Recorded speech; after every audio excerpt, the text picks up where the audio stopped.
1400 বছর আগের ইতিহাস বলেন, শুধু পুরুষের অধিকার আছে, মেয়ের কোনো অধিকার নাই। তখন আপনার সমাজ, আপনার রাষ্ট্র, আপনার যত ধর্ম পৃথিবীতে ছিল, সবাই মনে করত মেয়ে মানে জন্ম দিলে অপরাধ, মেয়ে জন্ম নেওয়া কলঙ্ক, মেয়ে জন্ম নিলে আমাদের ঘরে অশুভ হবে। সেই জন্য নারীদেরকে জীবন্ত হত্যা করে কবরে দিয়ে দেওয়া হতো। এই যার মাধ্যমে মা জাতি নারীর অধিকার পেয়েছে, উনি হচ্ছেন আম্মা জান ফাতেমাতুজ জাহরা রাদিয়াল্লাহু তাআলা আনহা। উনি পৃথিবীতে আসার কারণে মা মায়ের সম্মান পেয়েছে, স্ত্রী স্ত্রী সম্মান পেয়েছে, বোন বোনের সম্মান পেয়েছে, মেয়ে মেয়ের সম্মান পেয়েছে। সেই জন্য কামলিওয়ালা মসজিদে হেরেমের উঠানের মধ্যে আম্মা জান ফাতেমাতুজ জাহরা ছোট্ট বেবি কোলের মধ্যে নিয়ে খেলনা করছে, কখনো হাসছে, কখনো বুকে লাগাচ্ছে, কখনো চুমু দিচ্ছে, কখনো আম্মা জান ফাতেমাতুজ জাহরার দিকে তাকিয়ে আছে। একজন সাহাবী দূর থেকে তাকিয়ে আছে, দেখলেন রাসূল আরবি সাল্লাল্লাহু আলাইহি ওয়াসাল্লাম আপন মেয়েকে কোলে নিয়ে আদর করছে। দৌড়ায়া আসলেন, ইয়া রাসূলুল্লাহ, আমি ঈমান আনার আগে আমার জীবনে দুটো ঘটনা আছে, একটা ঘটনা মনে পড়লে আমার বড় হাসি পায়, আর একটা ঘটনা মনে পড়লে আমার বড় অপরাধ বোধ চর্চা হয়, আমি নিজেকে বড় দোষী সাব্যস্ত করতে মনে হয়, আমার কান্না শেষ হয় না। এক ঘটনা আমারে হাসায়, আরেক ঘটনা আমারে কাঁদায়। রাসূল আরবি আম্মা জান ফাতেমাকে কুলে নেওয়া অবস্থায় সাহাবী যখন বললেন, আমার দুটো ঘটনা রয়েছে জীবনে, কালিমা পড়ার আগে এক ঘটনা হাসায়, এক ঘটনা কাঁদায়, তো রহমতুল লিল আলামিন আমি হলে বলবো শুনবো না, আপনি হলে বলবেন ব্যস্ত আছি, উনি হলে বলবেন এখন সময় নাই।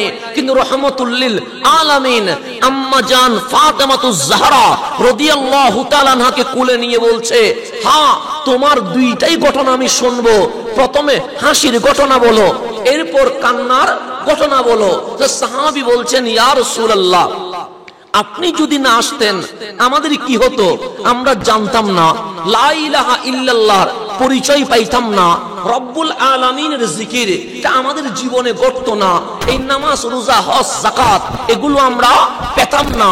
তো যেহেতু আপনাকে পাই নাই, তখন আমাদের বাপ দাদার ধর্ম মূর্তি পূজায় ব্যস্ত ছিলাম, তো আমরা দোকানে মূর্তি রাখতাম, ঘরে মূর্তি রাখতাম, গাড়িতে মূর্তি রাখতাম, সব জায়গায় আমরা মূর্তি রাখতাম।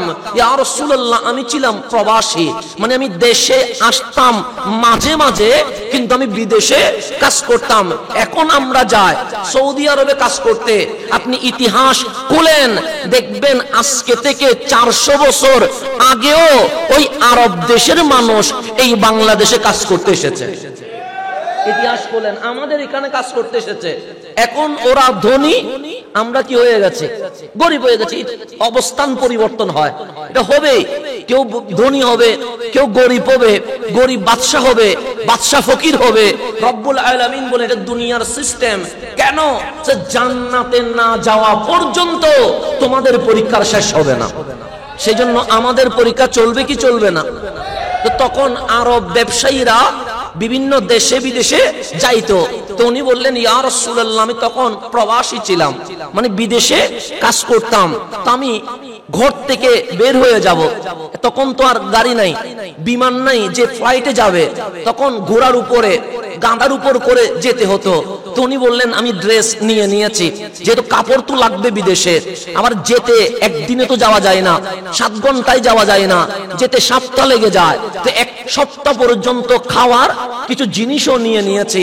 একটা তো মূর্তি লাগে, কারণ আমি যখন সফর করব আমাকে জায়গায় জায়গায় রাত্রে যেখানে অবস্থান করব সেখানে আমি ভগবানের পূজা করব, সেই জন্য একটা মাটির মূর্তি নিলাম। এখন আমি ব্যাগ নিলাম কিসের, কাপড়ের, খাবার নিলাম, মূর্তি নিলাম, জিনিস অনেক বেশি হয়ে গেছে। মুসাফিরের জন্য ব্যাগ আলগানো এটা বড় কঠিন বিষয়। তো উনি বললেন, ব্যাগও বেশি হয়ে গেছে, কি করব? যে কাপড় কিছু কমালাম, খাবারও কিছু কমালাম, কিন্তু এরপরেও দেখছি আমার বস্তাটা বড় হয়ে গেছে। এখন মনের মধ্যে ভাবলাম মাটির ওজন তো বেশি, মূর্তির ওজন বেশি, এখন এর তো আমি নিতে পারবো না, তাহলে করব কি? সে এর রাখতে হবে, তো রাখলে আমি সপ্তাহ পর্যন্ত পূজা করব কিভাবে? সে মাথায় ভাবতে লাগলাম মাটির ওজন বেশি, কি দিয়ে মূর্তি বানাইলে ওজন কমবে? তখন ওনার মাথায় আসছে যদি ময়দারে পানিতে খামির বানায়া রুদ্রে শুকায়া যদি মূর্তি বানায়, মাটির মূর্তির চেয়ে ময়দার মূর্তির ওজন কি হয়ে যাবে? কম হয়ে যাবে। সেই থিওরি বুকে নিয়ে আমি মাটির মূর্তি ঘরে রেখে দিলাম, ময়দা কিনে এনে পানিতে মিশায়া খামির বানায়া সুন্দর একটা মূর্তি বানালাম। দেখলাম এটার ওজন কি আছে? কম আছে, এখন হালকা আছে। আলহামদুলিল্লাহ, আমি ভগবানের নাম নিয়া কাপড় খাবার মূর্তি নিয়ে চলতে লাগলাম। একদিন চলে গেছে, 2 দিন চলে গেছে, 3 দিন চলে গেছে। খাবারের ওজন যেহেতু বেশি ছিল, কমায়া যেহেতু ফেলছি, 3 দিন পর গিয়ে দেখি আমার খাবার শেষ। এখন আমার আর পথের মধ্যে খাবার নাই। একদিন চলে গেছে, আমার উপোস অবস্থায় জীবন চলে গেছে। আমি মরুভূমিতে ঘুরছি, খাবার পাবো কই? খাবার পাবো কই? কিন্তু কোথাও খাবার নাই। আমি অনেক দূরে গিয়ে পানির সন্ধান পেলাম, পানি তো আনলাম, তো পানি পান করলে তৃষ্ণা মিটে, কিন্তু খিদা তো মিটে না। এখন আছে শুধু পানি, খাবার নাই। এখন মনের মধ্যে ভাবতে লাগলাম খাবার পাবো কই? এই মরুভূমির মাঝখানে নাই ঘর, নাই বাড়ি, নাই মানুষ, আমাকে খাবার দিবে কে? তা আমি আস্তে করে গাছের মধ্যে হেলান দিয়ে ভাবছি খাবার পাবো কই? খাবার পাবো কই? হঠাৎ আমার মনে পড়ছে আমার মূর্তি যেটা, এটা তো মাটির নয়, এটা তো খামির, এটা তো ময়দার। সুতরাং পানির মধ্যে এটা আমি ভিজাইলাম, ভিজায়া এটা আস্তে করে রুদ্রের মধ্যে দিলাম, এটা রুটির মতো ছেঁকা হয়ে গেছে। আমি আস্তে করে যেই ভগবানের পূজা 2 ঘন্টা আগে করছিলাম, সেই ভগবানকে খাওয়া শুরু করে দিছি। কারে শুরু করছে খাইতে? কারে খাচ্ছে? তো বলছে আমার ওই ঘটনা মনে পড়ছে। আরে কারে আমি পূজা করলাম, কারে আমি রাম রাম করলাম, কার জন্য আমি রাতভর ইবাদত করলাম, সে যখন আমি পানিতে মিশালাম সে মিশে গেছে, আমি যখন খামির বানালাম সে খামির হয়ে গেছে, আমি যখন রুদ্রে শুকালাম সেটা রুটির মতো ভেজে গেছে, আমি যখন খাচ্ছি এটা আস্তে করে আমার পেটের ভিতরে চলে যাচ্ছে। ইয়া রাসূলুল্লাহ, আপনি যখন কালিমার দাওয়াত দিচ্ছিলেন আমার ওই ঘটনা মনে পড়ে গেছে। আরে যেই ভগবানরে খাওয়ার সময় ভগবান নিজের রক্ষা করতে পারে না, ওই ভগবান আমারও রক্ষা করবে কেমনে? ওই ঘটনা যখন আমার মনে পড়ে আমার বেশি হাসি পায়। কেন? আমরা কিসের পূজা করছিলাম? যেহেতু নিজের রক্ষা করতে পারে না, আমি খাচ্ছি চাবায়া চাবায়া, সে উফ বলতে পারছে না, তো সে কেমনে আমার রক্ষা করবে? ইয়া রাসূলুল্লাহ, আপনি কালিমার দাওয়াত দেওয়ার কারণে আমরা মুশরিকের ধর্ম ছেড়ে শিরিক মুক্ত ইসলাম ধর্মে চলে এসেছে। আমার রাসূল বললেন আলহামদুলিল্লাহ, একটা তো কাজের কাজ হইছে। জমিনের মালিক যিনি, আসমানের মালিক যিনি, তোমার মালিক যিনি, তুমি তার সন্ধান পেয়েছো, সেজন্য তোমার উচিত বেশি বেশি শুকরিয়া আদায় করা। সেটা বুঝলাম। এখন বলো কান্নার কাহিনীটা কি? উনি বলছেন ইয়া রাসূলুল্লাহ, যেহেতু আপনি ইসলাম প্রচারের আগে এই দুনিয়াটার নাম ছিল জাহেলিয়ত যুগ, অন্ধকার যুগ, অমানুষত্বের যুগ, কাপুরুষত্বের যুগ। আমাদের সমাজে মেয়ে জন্ম দেওয়া একটা কলঙ্কের কারণ হয়। যেই ঘরে মেয়ে জন্ম নেয় তাই সেই মেয়ের বাবা সমাজে মুখ দেখাইতে পারে না। তো আমাদের সমাজটা ওইরকম ছিল। তো আমি যখন বিদেশে চলে যাচ্ছিলাম, আমার ওয়াইফ প্রেগনেন্ট ছিল, প্রায় ওনার 6-7 মাস চলে গেছে। 6-7 মাস অবস্থায় আমার ওয়াইফকে গর্ভবতী রেখে আমি চলে গেছি বিদেশে। এখন মাঝখানে কি হয়েছে আর কিছু জানি না, কারণ তখন তোর মোবাইল নাই, ইন্টারনেট নাই, চিঠি আদান প্রদানের কোনো ব্যবস্থা নাই, জাহেলিয়ত যুগ। উনি বলছেন আমি 5-6 বছর পর বিদেশের সমস্ত কাজকর্ম শেষ করে যখন গড়ে ফিরলাম, দেখলাম কোনায় একটা ফুটফুটে সুন্দর মেয়ে খেলছে। আমার ওয়াইফকে জিজ্ঞেস করলাম মান হিয়া, সে কে? তখন আমার ওয়াইফ বলছেন স্বামী রে, আপনি যে আমাকে গর্ভবতী অবস্থায় রেখে চলে গেছেন, আপনার ওই সন্তান, এই মেয়েটা, এটা আপনার মেয়ে। তো মেয়ে বলতে দেরি, এতটুকুতেই মেয়ে যখন শুনছে এটা বাবা, দৌড়ায়া ইয়া আবি বলে বাবাকে জড়ায় ধরে ফেলছেন। এখন উনি বলছেন আমার সমাজে তো মেয়ে জন্ম দেওয়া এটা বড় পাপ, অপরাধ, কিন্তু ফুটফুটে সুন্দর কিশোরী বাচ্চা আমাকে যখন জড়ায়া ধরছেন, হাজার হলেও তো আমি বাবা, আমার মনের ভেতরে একটু প্রেম জেগে উঠেছে, এটা আমার মেয়ে। আমি বুকে ধরে বললাম, ওরে জীবন্ত হত্যা করো নাই? মা বলল, না করি নাই। ওকে তুমি মাটির চাপা দাও নাই? যে দেই নাই। কেন দাও নাই? বলছে, এটা আপনি পারলেও আমি মা তো কখনো পারবো না, কারণ যেই মেয়ের আমি 10 মাস 10 দিন পেটে ধারণ করেছি তার আমি জীবন্ত মারি কেমনে? সেই জন্য কেউ যেন না জানে আমার ঘরে সন্তান জন্ম নিয়েছে কি নেয় নাই, তা আরবের কেউ জানে না। আমি বড় গোপন করে ওর সাউন্ড যেন দরজার বাইরে না যায়, ওইভাবে করে আমি আস্তে আস্তে করে বড় করেছি। আমার মেয়ে সূর্যের আলো দেখে নাই, আমার মেয়ে চাঁদের আলো দেখে নাই, আমার মেয়ে তারকারাজির মিটিমিটি দেখে নাই। আমি ঘরের ভেতরে আদর যত্নে বড় করেছি। আপনি টেনশন নিয়েন না, এই মক্কায় আপনার আমার ঘরে একটা মেয়ে যে আস্তে আস্তে বড় হচ্ছে এটা কেউ জানে না। তারপরেও বাবা মনে মনে ভাবলেন, জানে তো না, কিন্তু যত বড় হবে সত্য তো কখনো গোপন থাকবে না। উনি আস্তে আস্তে করে সংসার করছেন। 1 বছর চলে গেল, আমার মেয়ে বড় হচ্ছে। 2 বছর চলে গেল, আমার মেয়ে আরো বড় হচ্ছে, বিয়ের উপযুক্ত হয়ে যাচ্ছে। বড় সুন্দরী এই মেয়েটা যখন গড়ে বড় হচ্ছে, এদিকে আমি বাবা হিসেবে তার প্রতি প্রেম যাচ্ছে, অন্যদিকে সমাজের কাছে যদি ধরা খেয়ে যায় আমি কলঙ্ক বাবা হিসেবে সবাই জানবে, আমার কপাল পোড়া হিসেবে সবাই জানবে। এখন আমি কি করব? আমার মাথার মধ্যে শয়তানি ভাব চলে এসেছে, কারণ আমি জানি আজকে না হলে কাল মানুষ জেনে যাবে। মানুষ যদি জানে আমাকে হেউ করবে। মানুষ জানার আগে আমার মেয়েটাকে আমি জীবন্ত কবর দিয়ে দিব। এটা আমি মনে মনে কি করে ফেলেছি সিদ্ধান্ত, কিন্তু মার সামনে তার এই কথা বলা যায় না। তো আমি বুদ্ধি করছি কি করা যায়। আমি অনেক দূরে গিয়ে মরুভূমির পাহাড়ের উপরে গিয়ে যেই মাটি কুড়ানোর জন্য কোদাল আছে সেটা যেখানে ওকে ফেলবো সবগুলো ঠিকঠাক করে আমি গড়ে এসে বললাম, বৌরে আমার মেয়েটা সূর্যের আলো দেখে নাই, চাঁদের মিটিমিটি হাসু দেখে নাই, তারকারাজি দেখে নাই, পাহাড় কিরকম দেখে নাই, সমুদ্র কিরকম দেখে নাই, গাছগাছালি কিরকম এটা দেখে নাই। তা আমি বাবা হিসেবে বলছি, মেয়েকে একটু নতুন কাপড় পরায়া সাজাইয়া দিয়ে দাও, আমি একটু আমার মেয়ের নিয়ে বেড়াতে যাব। তো বাবা যদি বলে মেয়ে নিয়ে বেড়াতে যাব, মা কি বাধা দিতে পারে? কিন্তু হাজার হলেও মা জানে সন্তানের বিপদ কখন আসবে। কথা ঠিক না? আপনি যখন কোনো বিপদে পড়বেন দেখবেন অটোমেটিক আপনার মা বলবে যে আমার কেমন জানি খারাপ লাগছে, বাবা তুই কোথায় আছিস? বলতে না চাইলেও মায়ের মন কেন জানি জেনে যায় আমি কোন বিপদে, আমি কোন টেনশনে। তো মা তো বুঝে গেছে বাবা কি চায়, সুন্দর করে সাজিয়ে দিচ্ছে। যেহেতু মেয়ের কোনো অধিকার নাই, বউয়ের কোনো অধিকার নাই, মার কোনো অধিকার নাই, তখন মেয়ে মানি দাসী, নারী মানি হচ্ছে এই জাতটা সর্বনিম্ন। পুরুষ হুকুম করবে, মেয়ে হুকুম পালন করবে। তো বউ হিসেবে যেহেতু কোনো অধিকার নাই, দাসীর মতো।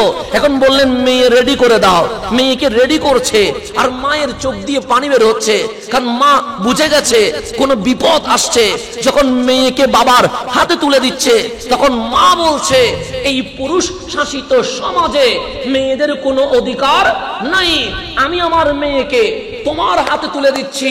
ইয়া রাজুল, শুধু একটা কথা মনে রাখিও, ইত্তাকিল্লাহ, এই মেয়ের ব্যাপারে আল্লাহরে ভয় করিও, আমার মেয়ের কোনো ক্ষতি করিও না। মা এতটুকু নসিহত করেছে, কারণ নারীর এতটুকু বলা ছাড়া আর কোনো উপায় নাই। তো উনি বললেন আমি আমার মেয়েকে হাত ধরে আস্তে আস্তে মাগরিবের পর বের হয়ে গেছে অন্ধকারে, তখন তার এরকম বিজলির লাইটিং নাই, অন্ধকারে যখন বের হয়ে গেছে অনেক দূরে চলে গেছে, ঠিক তাকে যেখানে ফেলার প্ল্যানিং করেছি ওই জায়গায় যখন গেলাম তখন রাত শেষ হয়ে সূর্যের মিটিমিটি আলো দেওয়া শুরু হয়েছে, সকাল হয়ে গেছে। তখন আমি বললাম মারে আয়, আজ বাবা আর মেয়ে খেলা করব। তো মেয়ে তো ছোট্ট, ডাক দিয়ে বললেন, বাবা কি খেলা করবে? আমরা মাটি করব। তখন বলেন, আমি কোদাল দিয়ে কোপ দিব আর তুমি মাটিগুলো সরাবা। আস্তে করে বাবা কোপ দেয়, মেয়ে আনন্দে মাটিগুলো সরাইতে সরাইতে বিশাল গর্ত হয়ে গেছে। এখন বাবা বলছেন, একবার মেয়ের দিকে তাকাচ্ছি, একবার সন্তানের দিকে তাকাচ্ছি।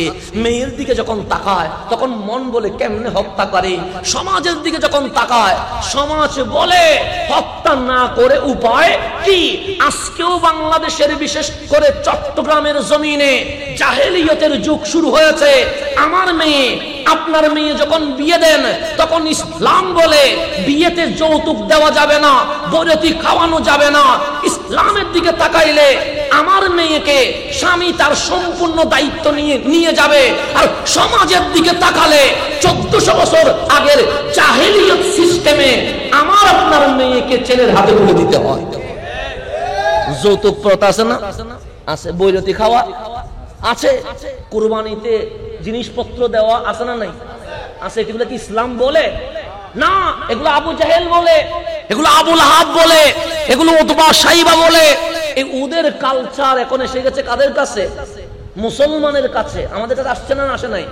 আসে। বিয়ের মতো পবিত্র সুন্নতে কখনো আমরা কাবিন নিয়ে বাড়াবাড়ি করছি, গরুর হাটের মতো দরদারি করছি। কাবিন বিয়ে রক্ষা করার উপায় নয়। একটা মেয়ে তার মা বাবা সমাজ ছেড়ে স্বামীর ঘরে যখন যায় তখন ইসলাম বলছে মেহমান আসলে হাদিয়া দিতে হয়। একটা মেয়ে তোমার ঘরে যখন এসেছে তাকে সম্মান করো। ওই সম্মানের নাম মোহরানা, ওই সম্মানের নাম কাবিন। এটা বাড়ানোর জন্য ইসলাম বলে নাই। ইসলাম বলে মোহরানা যত কম সেখানে বরকত তত বেশি। সেখানে বরকত কি বেশি, এটা ইসলাম বলছে, আমি বলি নাই। তাহলে মোহরানা যত কম বরকত। সে আপনার দাদার হিসাব করে, আমার বাবার হিসাব করি, মোহরানা বেশি ছিল না কম ছিল? কম ছিল। ওই কম সংসারে 60 বছর 70 বছর সংসার টিকে গেছে। কথা ঠিক না? আর বর্তমান সময়ে এসে 30 লাখ 40 লাখ 80 লাখ মোহরানা দিয়ে বিয়ে হওয়ার 2 দিন পরে তালাক হয়ে যাবে। হচ্ছে কি হচ্ছে না? হচ্ছে। বরকত নাই। তাহলে মোহরানা বাড়াইলেন কেন? সংসার যেন টিকে। সংসার টিকে না। আর আমাদের বাপ দাদারা মোহরানা কমাইছে, সংসারও টিকছে, ওই সংসারে মহব্বত রক্ষা হয়েছে। তাহলে মোহরানা দিয়ে বিয়ে টিকে না। মোহরানা নারীর সম্মান। ইসলাম বলছে তোমার বউকে মূল্যায়ন করো। এই মূল্যায়নের জন্যই ইসলাম মোহরানার ব্যবস্থা করেছে। আজ সমাজের মধ্যে বউ স্ত্রী পক্ষ মোহরানা দাবি করে আর ছেলে পক্ষ যৌতুক দাবি করে। পবিত্র নবীর সুন্নত ও পবিত্র দিয়ে যখন শুরু হয় ওখানে পরকিয়া হয়, ওখানে তালাক হয়, ওখানে অশান্তি হয়। আজকেও আমার নবীর সুন্নতি সিস্টেমে যদি বিয়ে হয় ওই ঘরটা জান্নাতের বাগান হয়ে যাবে। এটা মনে রাখবেন। এগুলো আমাদের মেয়ে পক্ষের বুঝতে হবে, ছেলে পক্ষেরও বুঝতে হবে। না বুঝলে সমস্যা আছে। যেমন আমরা মাহফিল করার কারণে অনেক ছেলে যৌতুকবিহীন বিয়ে করতে রাজি হয়। আমি দেখেছি অনেক ছেলে, সে বলে হুজুর আমরা যৌতুক নিব না, মেয়ের ঘর থেকে বরযাত্রী খাওয়ানো যতটুকু পারি ওলিমা খাওয়াবো, কিন্তু ওনাদের পক্ষ থেকে 500 তো 1000 খাবো না আমরা, যেটি ইসলাম নিষেধ করছে। প্রয়োজনে খিজুর ছিটায়া কি করব? বিয়ে করব। এখন আমরা ছেলের কথা শুনে বড় কি হয়ে যায়, খুশি হই, কেন ছেলেটা পরিবর্তন হয়েছে। এখন মেয়ের পক্ষে যখন প্রস্তাব দেয় তখন মেয়ের পক্ষ বলে 20 লাখ কাবিন। যদি 20 লাখ মোহরানা বলেন, ছেলে পক্ষ তো এমনিতে বলবে 2000 বরত খাওয়ান। বলবে না? বলবে তো। কেন আপনি ওইদিকে চাপছেন? ছেলে তো ওইদিকে চাপবে। সেই জন্য ইসলাম যেটা বলছে সেটা যদি মানি তাহলেই শান্তি, অন্যথায় শান্তি আসার কোনো সুযোগ নাই। তো মোহরানা এটা সম্মান কার? মেয়ের। এটা নিয়ে গরুর বাজারের মতো দরাদরি করার কোনো কিছুই নাই। ইসলাম বলে ছেলে ভালো কিনা দেখো, আর ইসলাম বলে ছেলেকে তুমি যারে বিয়ে করবে সে ভালো কিনা দেখো। ভালো হলে অনেক কিছু ছাড় দেওয়া আমাদের উচিত। কথা ঠিক কিনা? এটা বুঝবেন। আমাদের সমাজ এগুলো পরিবর্তন আসা দরকার। পরিবর্তন না আসলে মাহফিল করে কি হবে? পরিবর্তন না আসলে কথা বলে লাভ কি? পরিবর্তন না আসলে এইরকম হাজার মাহফিল আমাদের সমাজকে কখনো চেঞ্জ করতে পারে না। এই পটিয়াতেই তো কিছুদিন আগে আমার বোন যে মেয়েটা আত্মহত্যা করছে, এটা তো আমাদেরই বোন, কথা ঠিক না? কেন আত্মহত্যা করছে? যৌতুকের কারণে। এবং আমি ওনার ডিটেলস পড়ে দেখলাম এটা নাকি প্রেমেরও সম্পর্ক ছিল, 3 বছরের নাকি কি ছিল, 4 বছর না কয় বছরের প্রেমের সম্পর্ক। এখন ইসলাম প্রেম জায়েজ বলেছে না হারাম বলেছে? হারাম। একটু গভীরভাবে খেয়াল করবেন, ইসলাম কি বলেছে? হারাম বলেছে। যেটা আমাদের কাছে আনন্দ মনে হচ্ছে, মজা মনে হচ্ছে, ইসলাম বলে এটা কি হারাম। ইসলাম হারাম বলেছে, ইসলামের কোনো লাভ আছে? নাই। তো ইসলাম হারাম কেন বলছে? ইসলাম এই কারণে হারাম বলছে কারণ এটা আমাদের জন্য উপকার নয়, অপকার, ক্ষতির কারণ। 3 বছর রিলেশন ছিল, এরপরেও সে যৌতুক দাবি করার কারণে আত্মহত্যা করতে বাধ্য হলো। ইসলাম এটার মাধ্যমে আপনাদেরকে জানিয়ে দিচ্ছে, ইসলাম যে বিয়ের আগে প্রেমকে হারাম করেছে একটা কারণে, কারণ এই প্রেম, এই রিলেশনের কারণে শত মানুষ আত্মহত্যা করছে। ইসলাম বলে আমি তোমাদেরকে আত্মহত্যা করার উৎসাহ দেই না, আমরা তোমাদেরকে নতুন জীবন ধারণের উৎসাহ দিয়ে থাকি। ইসলাম যেটা হারাম করে এটাতে কোনো আরাম, 5 মিনিট আরাম লাগলেও 500 বছর কান্না করতে হবে, 100 বছর কান্না করতে হবে। এগুলো আরাম হচ্ছে 5 মিনিটের, আরাম হচ্ছে কয় মিনিটের, 10 মিনিটের। এই আরামের মধ্যে কোনো শান্তি, মরণ পর্যন্ত শুধু কাঁদতেই হয়। সেজন্য ইসলাম যেটা হারাম বলেছে সেটা থেকে দূরে থাকবেন। ইসলাম যেটা হালাল বলেছে সেটাতে আপনি মিক্স করবেন, দেখবেন শান্তি আর শান্তি। আপনি নিজেকে কন্ট্রোল করলে আপনার ওয়াইফ পুত পবিত্র ওয়াইফ হবে। আপনি নিজেকে অপবিত্র বানালে আপনার ঘরে কখনো রাবিয়া বসরি আসবে না। আল্লাহর জন্য আমাদেরকে পুত পবিত্র থাকার তৌফিক নসিব করেন। এখন ওই বাবা বলছে, ইয়া রাসূলুল্লাহ, কারণ সমাজের সিস্টেম অনেক খারাপ জিনিস তো, কারণ আমরা সমাজের কাছে মাঝে মাঝে কি হয়ে যায়, অসহায় হয়ে যায়। সমাজ এটা বলছে, তাহলে সমাজ এটা বলছে, সমাজ এটা বলছে, এরকম আছে না নাই? আছে। যে মেহেদি রাতে প্যাকেজ করা যদি নিষেধ করিয়েন না, হুজুর সমাজ বলছে। বিয়েতে যখন বলি উলঙ্গপনা ক্লাবে করিয়েন না, হুজুর সমাজ বলছে। এরকম সমাজের নাম দিয়ে অনেক কুসংস্কার এই জমিনে হচ্ছে কি হচ্ছে না? সমাজের নিয়ম দিয়ে ইসলাম চলে না, কোরআন সুন্নাহর নিয়ম দিয়ে ইসলাম চলে। তো ওই সাহাবী বলছেন, ইয়া রাসূলুল্লাহ, যেটা আপনি তখনও দাওয়াতের কাজ শুরু করেন নাই, ইসলাম আমাদের সামনে ওপেন হয় নাই। তো সমাজ বলছে মেয়ে জন্ম দেওয়া এটা কলঙ্ক, এটা পাপ, এটা অপরাধ, এই চেয়ে বড় কলঙ্ক এই জমিনে আর নাই। এদিকে আমার মেয়ে যখন আমার বাবা বলে ডাক দে, ও আমার বাবা, তখন মনটা আমার চিনচিন করে। মেয়ের দিকে তাকাইলে মারতে পারি না, সমাজের দিকে তাকাইলে তার জীবিত চাপতে পারি না। কিছুক্ষণ পর দেখলাম শয়তান আমার উপর সওয়ার হয়ে গেছে। আমি মনে মনে বললাম, ওরে বাঁচাইয়া রাখলে সমাজে মুখ দেখাবো কেমনে? হঠাৎ করে তারে ধরে আমি গর্তের মধ্যে ফেলে দিয়েছি। ফেলার পর আমার মেয়ে বুঝে গেছে তাকে এখন আমি জীবন্ত মেরে ফেলবো। যখন একটার পর একটার পাথর নিক্ষেপ করছি, পাথরের বাড়িতে তার মাংস চিরে যাচ্ছিল, স্পিডে রক্ত বের হচ্ছিল। কিছু রক্তের ফুটা আমার দাড়িতে, আমার কাপড়ে, আমার হাতে লেগে যাচ্ছিল। আমার মেয়ে ডাক দিয়ে বলছেন, বাবা, তোমার দাড়িতে রক্ত বেজে গেছে, তোমার গায়ে রক্ত বেজে গেছে, রক্তময় শরীর নিয়ে গড়ে গেলে মা বুঝে যাবে তুমি আমারে মেরে ফেলছো। আস্তে করে মেয়ে ছোট্ট হাত দিয়ে দাড়ি থেকে রক্ত মুছে দিচ্ছে, শরীর থেকে রক্ত মুছে দিচ্ছে। বলছেন, বাবা, গড়ে গিয়ে মারে বলিও আমি হারায়া গেছি, মেরে ফেলছো এটা বলিও না। আমার মেয়েকে যখন আমি পাথরের পর পাথর নিক্ষেপ করছিলাম, তখন শেষ নিঃশ্বাস বের হওয়ার সময় আমার মেয়ে চিৎকার করে বলছে, রব্বি, ও আমার আল্লাহ, এই জমিনে মেয়ের অধিকার দেওয়ার মতো কোন মানুষ, কোন মহাজন কি দুনিয়াতে আসবে না? সেদিন আমার মেয়ে দোয়া করেছিল, মালিক, এই মেয়েদের অধিকার দেওয়ার জন্য এই জমিনে তুমি একজনকে পাঠাইয়া দাও। এটা আমার মেয়ে কি করেছিলেন? দোয়া করেছিলেন, মেয়েদের অধিকার বাস্তবায়নের জন্য একটা সৈয়দ পাঠাও, একটা সর্দার পাঠাও, একটা রাহবার পাঠাও। যে আমার মনে হচ্ছে আমার মেয়ের দোয়া, ওই যে মেয়েদের অধিকার, এই সমাজ তো দেয় নাই, এই রাষ্ট্র তো দেয় নাই, এই দোয়ার পর পর আপনি রহমতুল লিল আলামিন জমিনে তশরিফ নিয়ে এসেছেন। আমার রসুল যখন এই কথা শুনলেন যে আমি আমার আপন হাতে মেয়েরে কি করছি, হত্যা করছি, আমার রসুল আম্মা জান ফাতেমাকে বুকে লাগায়া বলছে, যদি আজকে ইসলাম আমাকে অধিকার দিত যে ইসলাম প্রকাশের আগে এই মেয়ে হত্যার বিচার করো, আমি তোমার গর্দান 2 ভাগ করে দিতাম।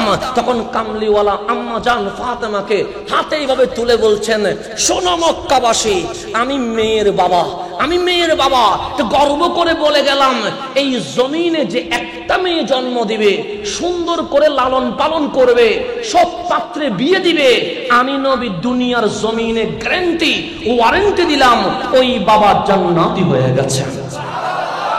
এই আম্মা জান ফাতেমাকে কুলে নিয়ে আমার রসুল সর্বপ্রথম ঘোষণা করলেন যে একটা মেয়ে জন্ম নিবে। কয়টা? ওই মেয়েকে সুন্দরভাবে লালন পালন করে সৎ পাত্রে বিয়ে দিবে, ফাদাখালা ফিল জান্নাহ, সে দুনিয়াতেই জান্নাতের শুভ সংবাদ পেয়ে গেছে। তো একজন সাহাবী বললেন, ইয়া রাসূলুল্লাহ, আমার তো 2টা আছে। আমার রসুল বললেন, তুমি যদি 2টা মায়ারে সুন্দর করে লালন পালন করে সৎ পাত্রে বিয়ে দাও, আমি নবী বলে গেলাম, আমি আর তুমি কাল হাসরের ময়দানে বিচারের পরে জান্নাতে এইভাবেই থাকবে। মানে তুমি মেয়ের বাবা আমার সাথে কোথায় থাকবে? জান্নাতে। তো 3 জন আছে এরকম হাত তুলতেছে, 4 জন আছে এরকম তুলছেন, কামলিওয়ালা 2 জন থেকে যতই উপরে উঠে, তোমরা বাবাদের দায়িত্ব মেয়েকে সুন্দরভাবে লালন পালন করে সৎ পাত্রে বিয়ে দিবা। মেয়ে যত বেশি নিয়ামত তত বেশি, আমি নবী আর তুমি জান্নাতে এইভাবেই করে থাকো। তাহলে এইরকম শুভ সংবাদ ছেলেদের নিয়ে আসে নাই? ছেলে জন্ম দিলে জান্নাত আছে নাই? কিন্তু মেয়ে জন্ম দিলে জান্নাত। মেয়ে যদি বেশি হয়, রসুল বলে আমি আর তুমি জান্নাতে এইভাবেই থাকবো। তার মানে একই কামরায় একই রুমে তুমি আমার সঙ্গী হইয়া জান্নাতুল ফেরদাউসের আলা দরজায় উঠে যাবা। তাহলে মেয়ে জন্ম দেওয়া এটা কি নিয়ামতের বিষয় না কিয়ামতের বিষয়? নিয়ামতের বিষয়। কিন্তু আজ মেয়ের বাবারা কপাল কালো করে ফেলেছে, চেহারা মলিন করে ফেলেছে। একটা মেয়ে জন্ম দিলে বাবাদের টেনশন উঠে যায়, 2-3টা মেয়ে জন্ম দিলে বাবাদের ঘুম হয় না। কেন? কারণ এই মেয়ে তো বিয়ে দিতে 20 লাখ 30 লাখ টাকা খরচ, জীবনভর যে পরিশ্রম করে সবগুলো এক বিয়েতে চলে যায়। তো জাহেলি যুগের চিত্র এখন আসছে কি আসে নাই? এরকম যদি আর 2-3 বছর চলে, আমরা দেখব যে জীবিত কন্যা মানুষ হত্যা করতে শুরু করে দিয়েছে। পরিস্থিতি এইভাবে চলে যাচ্ছে। তাই এখনই সময়, ইসলাম যেভাবে বলছে বিয়ের ব্যবস্থা, ঠিক সেইভাবেই যদি করা হয়, প্রতিটা মেয়ে এই সমাজে নিয়ামত হিসেবেই বড় হবে। হে ওর চোখে কি হবে না? বড় হবে না। আল্লাহর জন্য আমাদেরকে বুঝার তৌফিক নসিব করেন। এখন আম্মা জান ফাতেমাতুজ জাহরার কারণে, ওহে সন্তান, যদি জান্নাত খুঁজতে চাও, ডানে বামে সামনে পিছনে নয়, মাওলা তোমার মায়ের পায়ের নিচেই দিয়ে দিয়েছেন। তাহলে মায়ের পায়ের চেয়ে দামি আর কিছু আছে? সেই জন্য ইমাম আল গাজ্জালি, যাকে হুজ্জাতুল ইসলাম বলা হয়, কি বলা হয়? হুজ্জাতুল ইসলাম। হুজ্জা মানে দলিল, কিসের? ইসলামের। ওনার নাম হচ্ছে ইমাম আল গাজ্জালি। তো ওনাকে একজন বলছে, হুজুর, আমি কোটিপতি হতে চাই। মানুষ শিল্পপতি হতে চায় না? চাইতো, মানুষ চাই যে বড় কিছু হব, সেই জন্য সবাই স্বপ্ন দেখে, হুজুর আমি কোটিপতি হব, আমাকে কয় বিঘা জমিনের মালিক হতে হবে। তখন ইমাম গাজ্জালি বলে, 1 বিঘত জমিনের মালিক হলেই তুমি পৃথিবীর মধ্যে সবার সেরা ধনী হয়ে যাবে। কয় বিঘত? 1 বিঘত জমিন দিয়ে ফিলার হবে। এখন সবাই বলেন উনি হুজ্জাতুল ইসলাম, ইসলামের দলিল। তাকে মানুষ স্কলার বলে, গবেষকদের গবেষক বলে, বিজ্ঞানীদের বিজ্ঞানী বলে, চিকিৎসকদের লিডার বলে। আর উনি বলছেন তুমি 1 বিঘত জমিনের মালিক হলেই তুমি দুনিয়ার সবার সেরা কোটিপতি। উনি বললেন মানতে পারলাম না। ইমাম গাজ্জালি বলে, মানতে না পারলে আমার কিছু করার নাই, আমি যেটা সঠিক সেটাই বললাম। উনি মসজিদ থেকে বের হইয়া মিশরের মানুষকে বলছে, তোমরা কারে হুজ্জাতুল ইসলাম বলো? কারে তোমরা ইসলামের দলিল বলছো? কারে তোমরা বিজ্ঞানী বলছো? কারে তোমরা চিকিৎসক বলছো? কারে তোমরা গবেষক বলছো?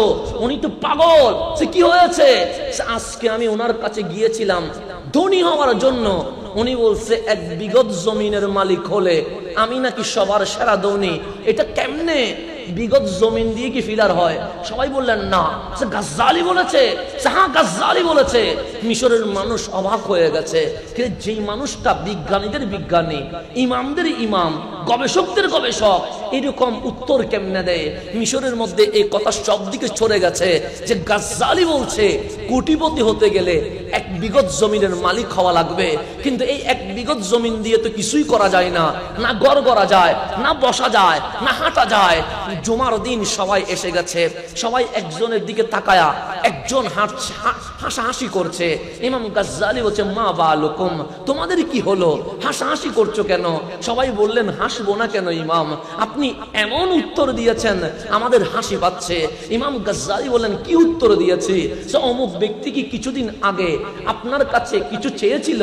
হ্যাঁ, সে আমার কাছে একটা প্রশ্ন জানতে চেয়েছিল, সে ধনী হতে চায়, পৃথিবীর সবার সেরা। তা আপনি কি বলেছেন? আমি বলেছি এক বিগত জমিনের মালিক হলে তুমি সবার সেরা ধনী হয়ে যাবে। তা আমরা সেই জন্যই হাসছি। আর এক বিগত জমিন দিয়ে তো পিলারও হয় না, ঘর হবে দূরের কথা, সেখানে ফ্যাক্টরি হবে দূরের কথা। ইমাম গাজ্জালি হাসি দিয়ে বলে, বুঝো নাই বলেই তো হাসছো, যদি বুঝতা কান্না করতা। সবাই বললেন, তাহলে কি? আজকে ঘরে গিয়ে মায়ের কদমটা মেপে দেখো, দেখবা এক বিগত ওই মায়ের কদমের নিচেই তোমার জান্নাতটা রয়ে গেছে।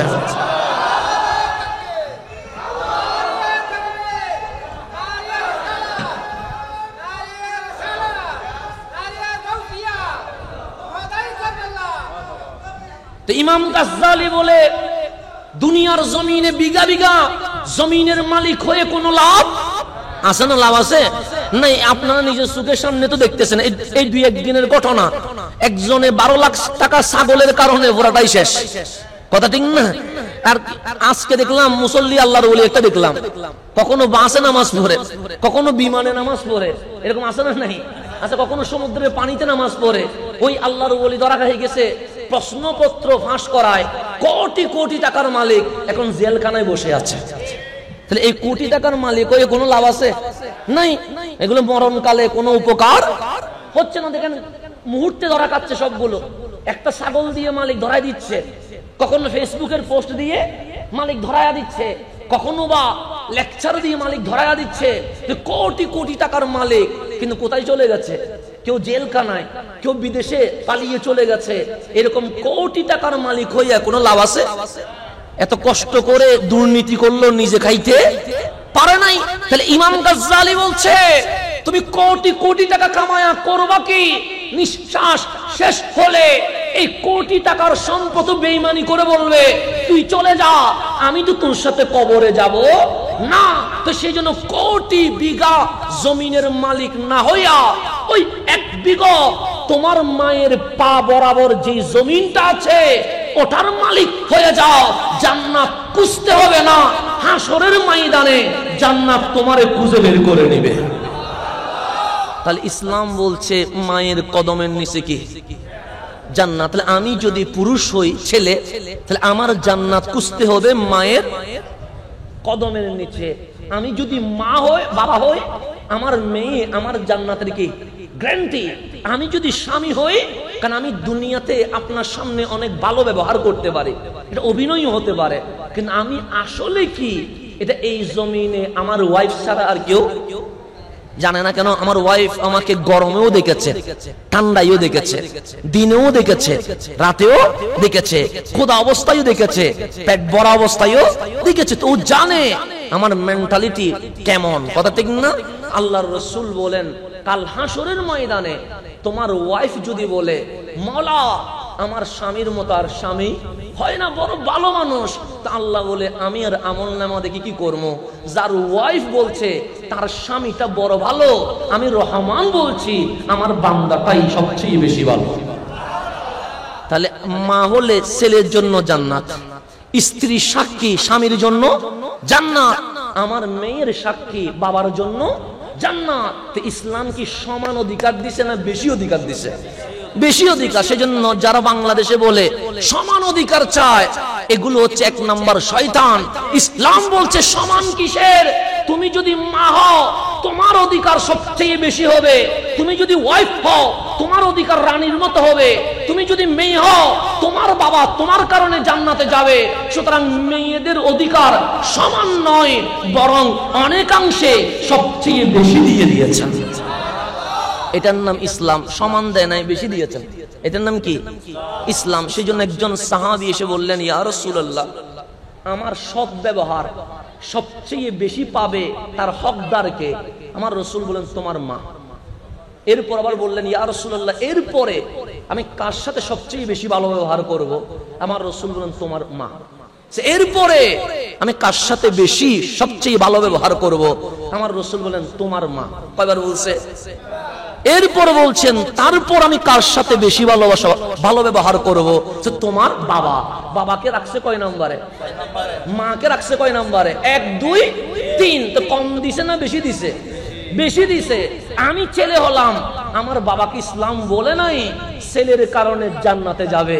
আমার বোন হলো, আমার ইসলাম বলছে মেয়ের কারণে তুমি বাবা জান্নাতের বাসিন্দা হয়ে যাবে। এখন অধিকার বেশি দিল না কম দিল? বেশি দিল। তাহলে এই ইসলাম নারীদেরকে অধিকার বেশি দিয়েছে। সেই জন্য ইসলাম বলে, নারী তুমি পর্দা করো। কেন? মানুষ টিস্যু পেপারটা যখন খুলে যায় এটা ওপেনলি ফেলে দেয়, যখন এরকম পানি থাকে এটা ওপেনলি খুলে দেয়, কিন্তু টাকার মানিব্যাগ কেউ ওপেনলি খুলে দেয় না। স্বর্ণ মানুষ ওপেনলি বাজারে রাখে না, এটাকে বড় ইজ্জত করেই রাখে। ডলারকে মানুষ বড় ইজ্জত করে রাখে।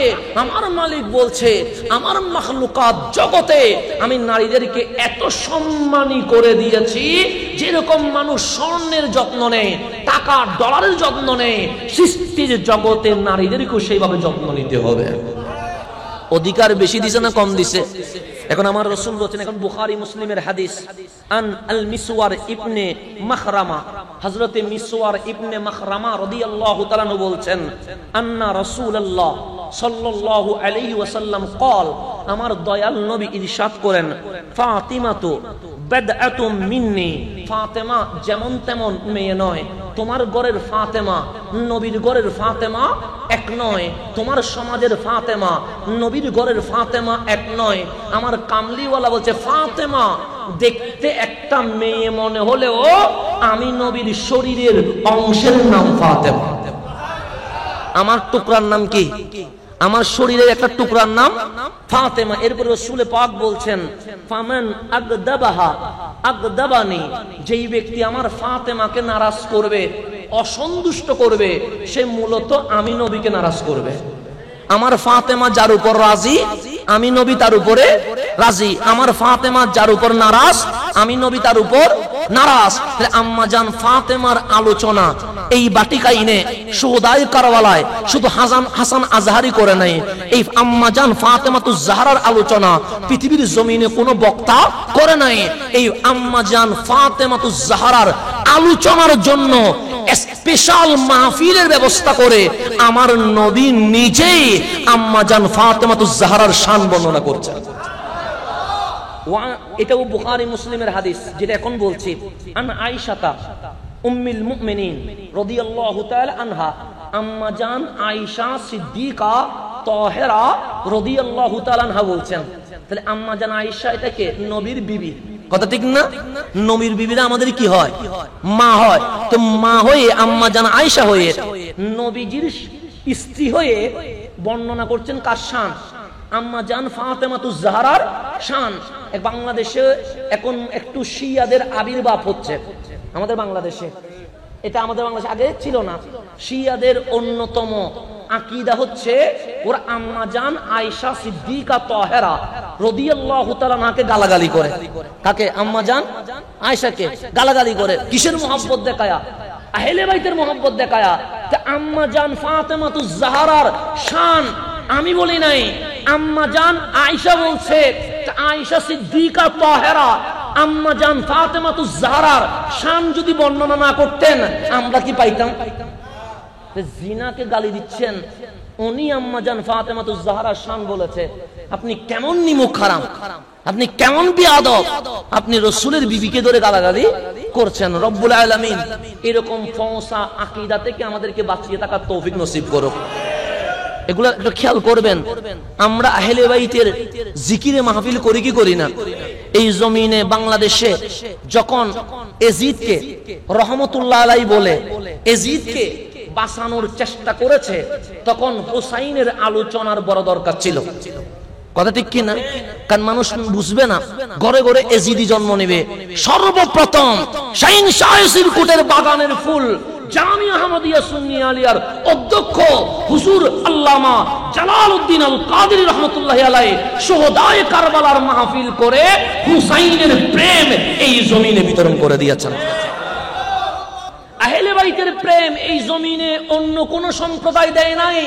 আহলে বাইতের প্রেম এই জমিনে আহলে সুন্নাত ওয়াল জামাতই দিয়েছেন। আহলে সুন্নাত ওয়াল জামাত। এগুলো মনে রাখবেন, নিজেকে সাবধান করবেন।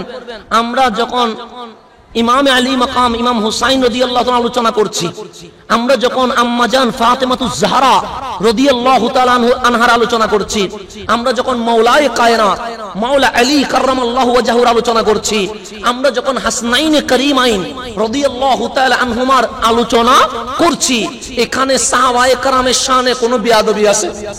নাই। এখানে সিদ্দিক আকবরের শানে কোনো বেয়াদবি, এখানে ফারুক আজমের শানে কোনো বেয়াদবি, এখানে ওসমান ও যুন্নুরাইনের শানে কোনো বেয়াদবি, কোন সাহাবী রাসূলের শানে কোনো বেয়াদবি। তাহলে আমরা যখন আহলে বাইতের প্রেম দিচ্ছি, সাইতে কোনো বেয়াদবি নাই। আবার আমরা যখন সাহাবায়ে রাসূলের শান বলছি, তার বিপরীতে আহলে বাইতের শানে কোনো বেয়াদবি নাই। তাহলে আমাদের মুভমেন্ট হচ্ছে কোন দিকে? কারবালার দিকে। হুসাইন যেটা চেয়েছে আমরা সেটাই জাতিকে জানাচ্ছি। আর কিছু মানুষ আছে নাম দেয় আহলে বাইতের আলোচনা না করে সাহাবায়ে কেরামের শানে বেয়াদবি করে। আছে না নাই? ওদের উদ্দেশ্য খারাপ। ওদের উদ্দেশ্য কি? খারাপ। সেজন্য উদ্দেশ্য যেখানে খারাপ সেখানে যাওয়া যাবে। আল্লাহ যেন আমাদেরকে বুঝার তৌফিক নসিব করে। এখন আসলে আম্মা জান সৈয়দা আয়েশা সিদ্দিকা তাহেরা রাদিয়াল্লাহু তাআলা আনহা উনি বলছেন, তিনি বলেন ক্বালা রাসূলুল্লাহ সাল্লাল্লাহু, এটাও বুখারী মুসলিমের হাদিস মুত্তাফাকুন আলাইহি, রাসূল আরবী ইরশাদ করেন, ইয়া ফাতেমা, হে আমার ফাতেমা, আলা তারদাইনা আন তাকুনি সাইয়্যিদাতা নিসাইল মুমিনিন সাইয়্যিদাতা নিসাই আহলিল জান্নাহ। ও আমার ফাতেমা, তুমি কি খুশি হও নাই মালিক তোমাকে সমস্ত জাহানের মহিলাদের সর্দার বানিয়ে দিয়েছে, জান্নাতের সর্দারনি বানিয়ে দিয়েছে। ফাতেমা, তুমি কি খুশি হও নাই? তোমাকে আমার আল্লাহ সাইয়্যিদা নিসাই আহলিল জান্নাহ, জান্নাতের যত নারী রমণী আছে সকল রমণীদের প্রেসিডেন্ট হচ্ছে আম্মা জান ফাতেমাতুজ জাহরা রাদিয়াল্লাহু তাআলা আনহা। এরপর আসেন, এটাও বুখারী মুসলিম এর হাদিস, এটাও রওয়ায়াত করেছেন আম্মা জান আয়েশা সিদ্দিকা তাহেরা রাদিয়াল্লাহু তাআলা আনহা। উনি বলছেন, আন আয়েশাতা উম্মুল মুমিনিন, সাইয়্যিদা আয়েশা সিদ্দিকা রাদিয়াল্লাহু তাআলা আনহা থেকে বর্ণিত, ক্বালাত, তিনি বলেন, ইন্না কুন্না আজওয়াজান নবী সাল্লাল্লাহু আলাইহি ওয়াসাল্লাম ইনদাহু জামিআ, আমরা যতজন আমার নবীর পবিত্র বিবিগণ ছিলাম সবাই নবীর দফতরে হাজির ছিলাম। সবাই কার দরবারে? নবীর দরবারে। একজনও কি নাই বাদ। উনি আরো বলছেন, সাল্লাম তুগাদার মিন্না ওয়াহিদা, আমার নবীর যত বিবি এখানে একজনও গায়েব নাই, সবাই উপস্থিত। এমন অবস্থায় আকবালাত ফাতিমাতু রাদিয়াল্লাহু আনহা তামশি, আমরা দেখলাম আমার নবীর শাহজাদি সৈয়দা ফাতেমাতুজ জাহরা হেঁটে হেঁটে নবীর দরবারে আসতে শুরু করে দিয়েছেন। তাহলে রাসূলও বসা, রাসূলের বিবিগণও বসা, একজনও কি নাই বাদ। এমত অবস্থায় আসতেছেন আমার নবীর শাহজাদি আম্মা জান ফাতেমাতুজ জাহরা। তখন আম্মা জান আয়েশা লা ওয়াল্লাহ, খুদার কসম, আমি বলছি না, কসম করছেন কে? আম্মা জান আয়েশা কি বলছে? সে মা তাখফা মিশিয়াতুহা মিন মিশিয়াতি রাসূলিল্লাহ সাল্লাল্লাহু আলাইহি ওয়াসাল্লাম। খুদার কসম, আমি নবীর স্ত্রী হইয়া সাক্ষী দিচ্ছি, রাসূল যেভাবে হাঁটে ঠিক 100তে 100 আমার নবীর মতো যিনি হাঁটতে পারে উনি আম্মা জান ফাতেমাতুজ জাহরা। এরপর মুস্তাদরাক ইমাম হাকিম মুস্তাদরাকের মধ্যে বলছে, আম্মা জান আয়েশা বলছে, রসুলের মতো যিনি কথা বলতে পারে উনি আম্মা জান ফাতেমাতুজ জাহরা, রসুলের মতো যিনি বসে উনি আম্মা জান ফাতেমাতুজ জাহরা। এক কথায় আমার নবীর চাল চলন, উঠা বসা, দেখা ফিরা সমস্ত কিছু 100তে 100 যার কাছে পাওয়া যায় উনি আম্মা জান ফাতেমাতুজ জাহরা রাদিয়াল্লাহু তাআলা আনহা। এরপর কি বলছে দেখেন, আম্মা জান আয়েশা বলছেন, আমি বলি না, এরপর এটা ইমাম হাকিম মুস্তাদরাকের মধ্যে রওয়ায়াত করছে। এরপর যখন আম্মা জান ফাতেমা ইজা দাখালাত আলাইহি, যখন রাসূল পাকের দরবারে কি করে ফেলেছেন, প্রবেশ করে ফেলেছেন, আমার নবী আম্মা জান ফাতেমাকে দেখে অভিনন্দন জানানোর জন্য মারহাবা বলেছেন।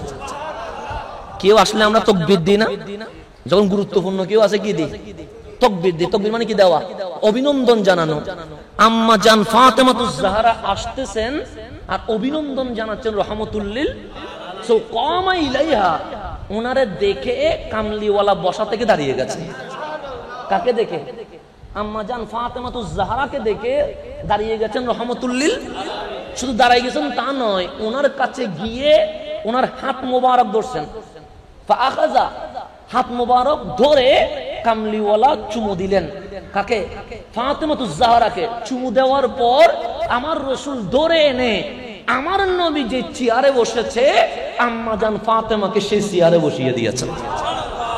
কেমন রমণী, যারে দেখলে আমার নবী মারহাবা দেয়, যার হাত কামলিওয়ালা ধরে হাতে চুমু দেয়। চুমু দেওয়ার পরে রাসূল আরবি নিজের বসা জায়গায় আম্মা জান ফাতেমাতুজ জাহরাকে বসিয়ে দেয়। এর চেয়ে দামি আর কিছু আছে নি? এগুলো আমি বলছি সবগুলো খন্ড খন্ড করে ইয়ার থেকে হাদিস থেকে একসাথে করে জমা করে। এখন আসেন আমরা রাসূল আরবির জীবনী যদি পড়ি, কার জীবনী? নবীজির জীবনী যদি পড়ি, দেখবেন সাহাবায়ে কেরাম কথা শুরু করার সময় এখানে আমরা বিয়াদবি করি। আমার নবী সাহাবীদের মধ্যে কোনো বিয়াদব ছিল? আমরা বলি রাসূল আমাদের মতো, কারণ আমরা বিয়াদব বিদায় বলি আর কি। হ্যাঁ, আমরা রাসূলকে নাম ধরে রাখি মোহাম্মদ ইবনে আব্দুল্লাহ বলি, কিন্তু নবীর জামানায় সাহাবীদের মধ্যে কোনো বিয়াদবি ছিল? ওদের ডাকার মধ্যে আদব, বলার মধ্যে আদব, সম্বোধন করার মধ্যে আদব। জীবনে কোনোদিন ইয়া মুহাম্মদ এটা বলে নাই, যখনই বলেছেন বলছেন ইয়া রাসূলুল্লাহ। এটা হচ্ছে আদব। এটা কি আদব? যেমন আপনি যদি একটু গভীরভাবে খেয়াল করেন, আমি বিয়ে করছি, আমার শ্বশুর আছে না, শ্বশুরকে আমরা কি বলি? শ্বশুর আব্বা বলে, কথা ঠিক না? শ্বশুর আব্বা আমারে কি বলে? জামাই বা বাবা। এদিকে বলবে কি বলবে না? সিদ্দিক আকবর আমার নবীর শ্বশুর, কথা ঠিক না? আমার নবী সম্পর্কে সিদ্দিক আকবরের মেয়ের জামাই, তাহলে জামাতা। সিদ্দিক আকবর আমার রাসূলকে কি বলবে? জামাতা। শুনেন, বলবে না? কিন্তু জীবনে কোনোদিন এরকম বলে নাই। সিদ্দিক আকবর সব সময় আমার নবীকে ডেকেছেন ইয়া রাসূলুল্লাহ। মাওলা আলী জিন্দেগি ভর কখনো শ্বশুর আব্বার ডাকে নাই, যখনও ডাকছে তখনই বলছে ইয়া রাসূলুল্লাহ। আমার রাসূলকে সবাই সম্মানে শুধু ইয়া রাসূলুল্লাহ বলতো না, যখনই ডাকতো সর্বপ্রথম বলতো ফিদাকা আবি ওয়া উম্মি, তারপর বলতো ইয়া রাসূলুল্লাহ, নবী গো আমার মা বাবা আপনার কদমে কুরবান, আমি আপনাকে এই কথাটা বলতে চাই। এটার নাম আদব। এটার নাম কি?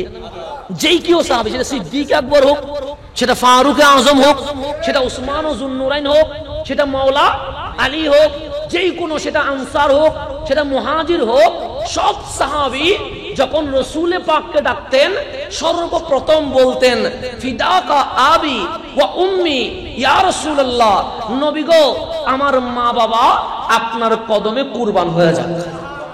এরপর বলতেন ইয়া রাসূলুল্লাহ, আমি এই মাসালাটা জানতে চাই, ইয়া রাসূলুল্লাহ এই সমস্যাটা হয়েছে, এটা সমাধান কি হবে? তাহলে সবাই বলতো নবী গো আপনার কদমে আমার মা বাবা কুরবান। এটা সবাই বলতেন। কারে? আমার রাসূলে। ফারুক আজম বলতেছেন কলা ওমর ইবনুল খাত্তাব, হযরতে আমিরুল মুমিনিন খলিফাতুল মুসলিমিন ওমর ইবনুল খাত্তাব রাদিয়াল্লাহু তাআলা আনহু বলতেছেন, আমরা সব সাহাবী রাসূল আমার রাসূলকে বলতাম ফিদাকা আবি ওয়া উম্মি, ইয়া রাসূলুল্লাহ আপনার কদমে আমাদের মা বাবা কুরবান। আর সেই রাসূল যখন আম্মা জান ফাতেমার সাথে মোলাকাত করতেন তখন ডাক দিতেন, ইয়া ফাতেমা ফিদাকি আবি ওয়া উম্মি, ফাতেমা রে আমার মা বাবা আপনি ফাতেমার কদমে কুরবান হয়ে যাক। আমরা বলতেছি ইয়া রাসূলুল্লাহ আমার মা বাবা আপনার কদমে কুরবান। আর সেই রাসূল যখনই আম্মা জান ফাতেমাতুজ জাহরার সাথে মোলাকাত হতো তখনও বলতেন, ইয়া ফাতেমা, ফাতেমা রে বিশ্ব জগৎ বলছে ওদের মা বাবা আমি নবীর কদমে কুরবান, আর আমি রাসূল বলছি ফিদাকি আবি ওয়া উম্মি, আমার মা বাবা আমার ফাতেমার কদমে কুরবান হয়ে যাক।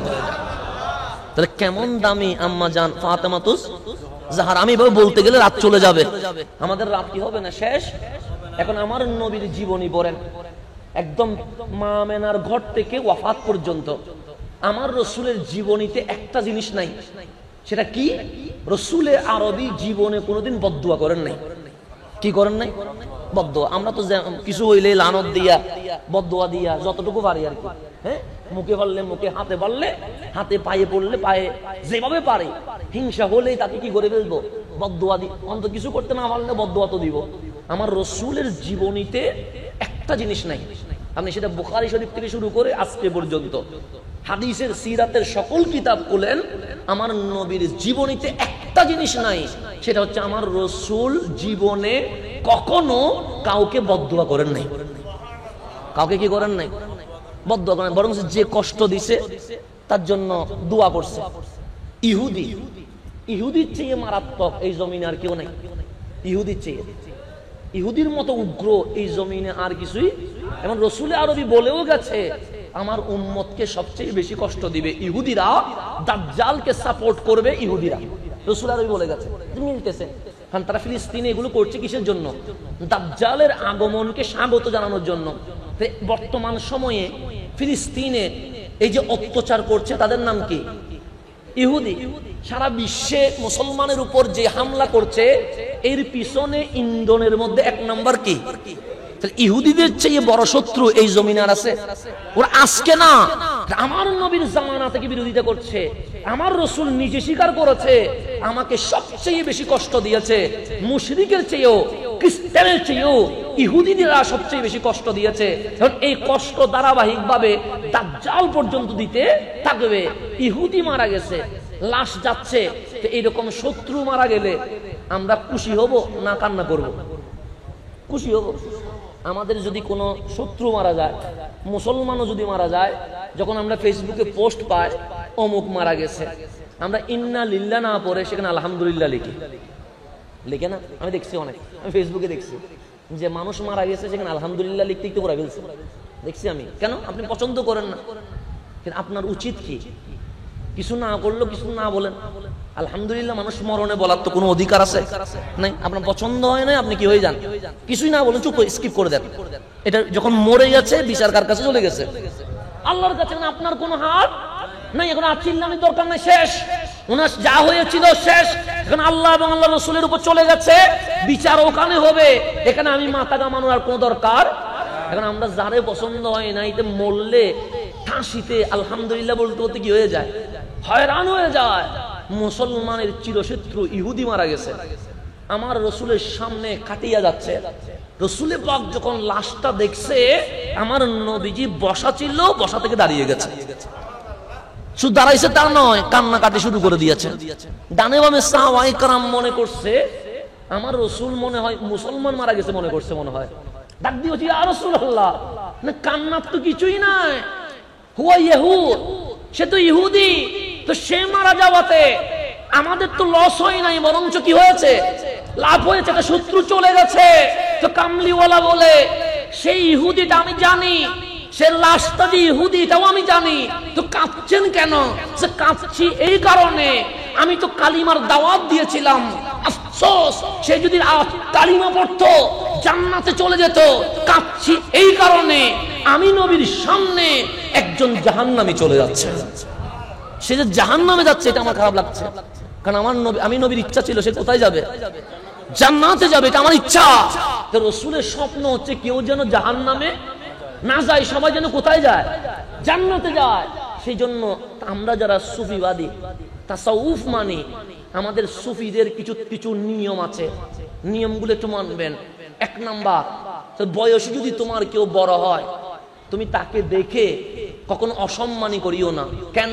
তোমার চেয়ে ইবাদতে, এলমে, আমলে বড় হতে পারে। তাসাউফের শিক্ষা, সুফিবাদীদের শিক্ষা 1 নাম্বার। তো যদি আমি দেখি আমার চেয়ে বয়সে ছোট, তখন কি বলবো? যে তখন তাকেও তুমি আদর স্নেহ করো, তাকে মারতে যাইও না, গালি দিতে যাইও না, খারাপ ব্যবহার করিও না। কেন? তার বয়স কম হওয়াতে হয়তো তোমার চেয়ে ওর গুণাটা কম হয়েছে। ওর গুণাটা কি হয়েছে? তাহলে বয়স যদি ছোট হয়, সে আমার চেয়ে গুনাহ কম করেছে। বয়স যদি বেশি হয়, সে আমার চেয়ে ইবাদত বেশি করেছে। তো তাসাউফের আরেকটা সূত্র হচ্ছে, যদি অমুসলিম দেখি তার সাথে কিরকম আচরণ করব। তো তাসাউফ বলছে তাকে দেখেও ঘৃণা করিও না। কেন? সে মরার সময় কে ঈমানওয়ালা হয়ে মরে, কে ঈমান সারা মরে, এটা তো তুমি জানো না। তোমার মরণে বেঈমানও হইতে পারে, আবার তার মরণটা ঈমানও হতে পারে। সুতরাং তুমি তাকে নিয়েও হেয় করিও না।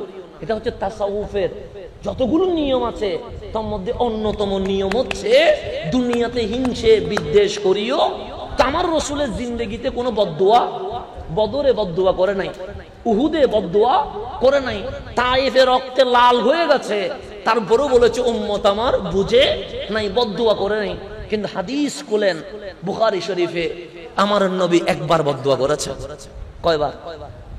এটাও কেন করছে? দেখেন, যেই নবী জীবনে বদদুয়া করে নাই, এই নবীটাও জীবনে কয়বার বদদুয়া করছে। এটাও কেন? হযরতে আব্দুল্লাহ ইবনে মাসউদ রাদিয়াল্লাহু তাআলা উনি বলছেন, বুখারী riwayat, বাইনামা রাসূলুল্লাহ সাল্লাল্লাহু আলাইহি ওয়াসাল্লাম কাইমুন ইউসাল্লি ইনদাল কাবা। তখন ইসলামের প্রাথমিক যুগ, নতুন মুসলমান তেমন হয় না, 4-5 জন মুসলিম। আমার রাসূল কাবার সামনে দাঁড়িয়ে নামাজ পড়ছেন, রাহমাতুল লিল আলামিন। ওয়া জামউ কুরাইশিন ফি মাজালিসিহিম, সেখানে যারা কুরাইশ আছে, আবু জেহেল, আবু লাহাব, উতবা, শাইবা, এগুলো যেগুলো কট্টর কট্টর কাফের, তাদের একটা বিশাল মজমা, বৈঠক নবীর সামনে, কাবার সামনে বসে আছে। তো তারা দেখছে রাসূল কি করছে, নামাজ পড়ছে। তোর মধ্যে হঠাৎ করে আবু জেহেল বলছেন, আইয়ুকুম ইয়াকুমু ইলা জাজুরি আলে ফুলান ফায়ামিদু ইলা ফারসিহা ওয়া দামিহা ওয়া সালাহা।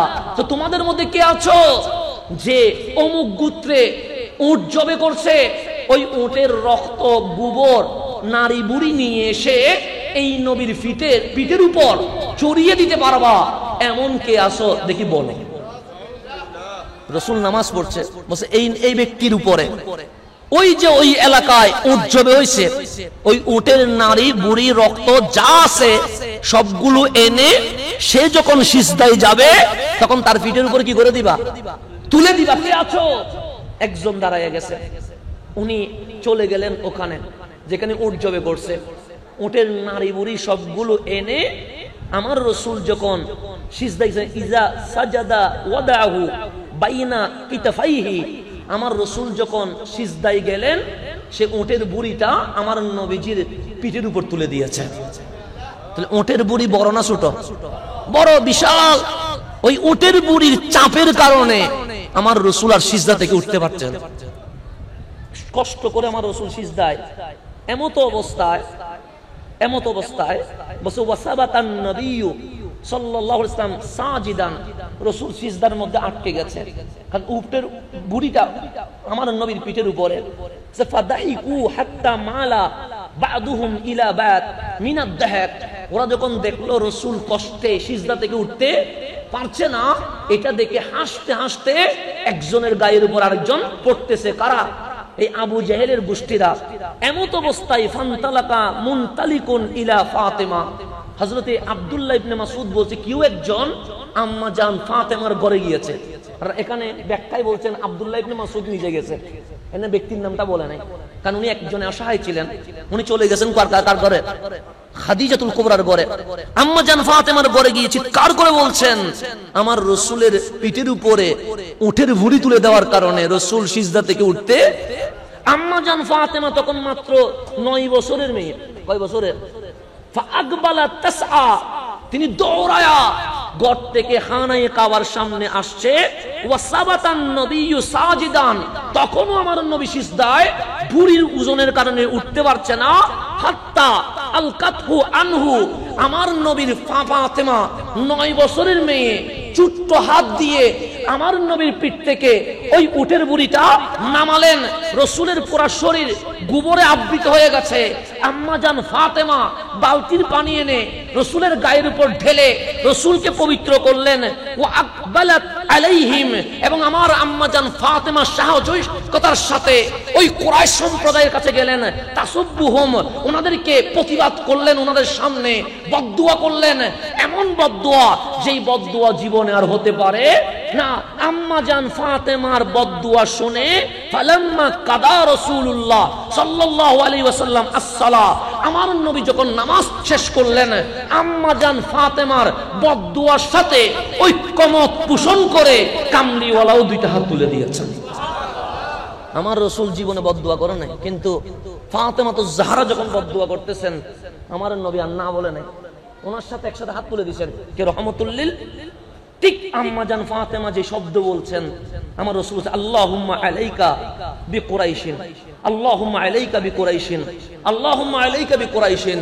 মালিক, আমার ফাতেমা তোমাকে যে বিচার দিয়েছে, আমি নবীও সেই বিচার দিচ্ছি, তুমি কুরাইশের সেই বিচারটা তুমি করবা। তারপর আল্লাহ রাসূল নাম ধরতেছেন, আল্লাহুম্মা আলাইকা বিআমর ইবনে হিশাম ওয়া উতবা ইবনে রাবিয়া ওয়া শাইবা ইবনে রাবিয়া ওয়া ওয়ালিদ ইবনে উতবা ওয়া উমাইয়া ইবনে খালাফ ওয়া উকবা ইবনে আবি মুআইদ ওয়া উমারা ইবনে ওয়ালিদ। এভাবে নাম ধরে ধরে রাসূলের পাক কি করলেন, বদদুয়া করলেন। তা আব্দুল্লাহ ইবনে মাসউদ বলছেন, ওয়া ফাওয়াল্লাহ, খোদার কসম, আমার রাসূল যাদের নাম ধরে ধরে বদদুয়া করছে, ধ্বংস হোক, এভাবে করে ধ্বংস হোক কুরাইশ, ধ্বংস হোক আমর ইবনে হিশাম, ধ্বংস হোক উতবা ইবনে রাবিয়া, ধ্বংস হোক শাইবা ইবনে রাবিয়া, ওয়ালিদ ইবনে উতবা, এভাবে যাদের নাম ধরে বলছে। আব্দুল্লাহ ইবনে মাসউদ বলছে, ফাওয়াল্লাহ, খোদার কসম, লাকাদ রাআইতুহুম সারআ ইয়াওমা বাদরিন, আমি নিজের চোখে বদরের ময়দানে এইগুলো লাঞ্ছিত মৃত্যু দেখেছি। যাদের নাম ধরে বদদুয়া করছে সবগুলো বদরের মধ্যে কি হয়ে গেছে, লাঞ্ছিত হয়ে মরণ হয়ে বসে আছে। তারপর ওয়াসুহিবু ইলা আল কালিব, কালিবে বাদর, বদরের একটা অব্যবহৃত কূপের মধ্যে টানে হেসরে এগুলারে কি করা হয়েছে, ফেলে দেওয়া হয়েছে। ক্বালা রাসূলুল্লাহ, আমার নবী তখন বলছেন, উতবিআ আসহাবুল কালিব লানা, আজকে থেকে কিয়ামত পর্যন্ত যাদেরকে আমি বদদুয়া করেছিলাম তাদের উপর আল্লাহর লানত পড়তে থাকবে। তা আম্মা জান ফাতেমার বদদুয়ায় আমার নবীও কি করছে, বদদুয়া করছে। এটার নাম হচ্ছে আম্মা জান ফাতেমাতুজ জাহরা। এরকম বলতে গেলে আলোচনা কি হবে না, শেষ হবে না। আমি আরেকটু গুছাইয়া বলি, আমাদের এখানে ছেলেও আছে, ঘরের মধ্যে মেয়ে আছে না নেই, আছে। একটু আমার কথাকে আমি শেষ করে দিয়েছি, একটু গভীরভাবে খেয়াল করবেন, আমার কথা মাইন্ড করবেন না, আমি বুঝার জন্য বলছি। ছেলেদের উপর নামাজ ফরজ, এতে কোনো সন্দেহ আছে নাই? 7 দিনে কয়দিন নামাজ পড়তে হয়? 7 দিনে পড়তে হয়। 1 মাসে কয়দিন? 30 দিন পড়তে হয়। 2 মাসে 60 দিন পড়তে হয়। বছরে 365 দিন। এক কথায় প্রাপ্ত বয়স থেকে মরণ পর্যন্ত দাঁড়াইয়া না পারলে বসে, বসে না পড়লে শুইয়াও যদি না পারেন বসে ইশারা দিয়ে হলেও তোমার নামাজ চলমান রাখতে হবে। নামাজ কোনো মাপ আছে নাই, কিন্তু নারী জাতির জন্য মাসের মধ্যে কিছুদিন নামাজ মাপ আছে। কারো 3 দিন, 5 দিন, 7 দিন, 9 দিন নামাজ কি আছে, মাফ। এটা কাজা করতে হবে না। কেন?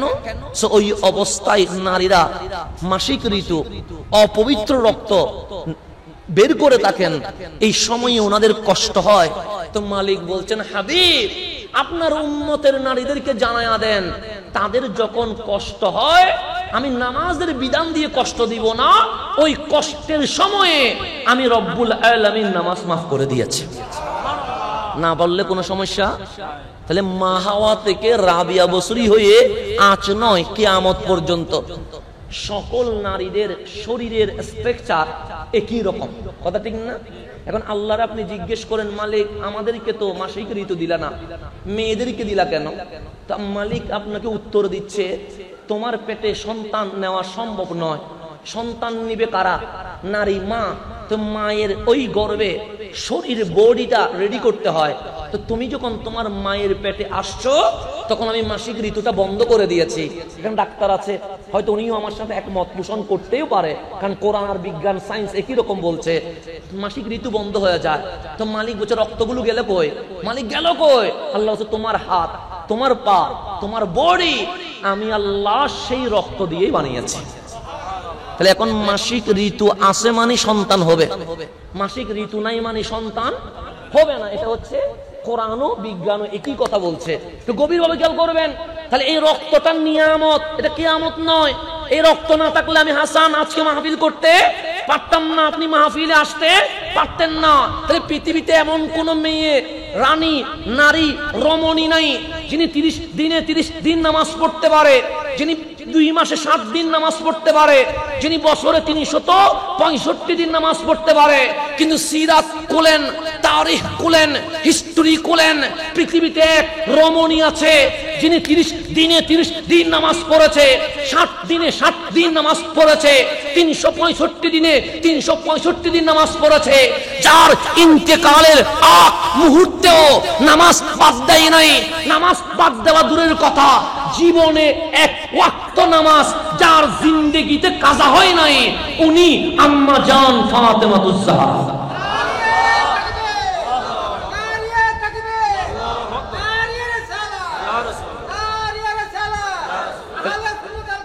একটু গভীরভাবে খেয়াল করবেন।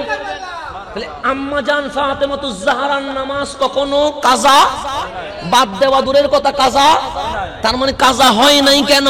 কারণ ওনার ওই অপবিত্র রক্ত ছিল না, থাকলে নামাজ বাদ নাই, বিদায় আল্লাহ বলে নামাজ পড়তে হবে। তাহলে কন্টিনিউ নামাজ পড়েছে। এখন আপনি ডাক্তার মহোদয় যেহেতু এখানে আছে, উনিও আমার সাথে সত্যায়ন করবে যার মাসিক ঋতু নাই, তার কোনো সন্তান নাই। কিন্তু আম্মা জান ফাতেমাতুজ জাহরা রাদিয়াল্লাহু তাআলা আনহা, তিনি তো নামাজ বাদ দেন নাই, কাজা করেন নাই, তার মানে ওনার অপবিত্র রক্ত নাই। তাহলে ওনার ঘরে হাসান আসলো কেমনে, হুসাইন আসলো কেমনে?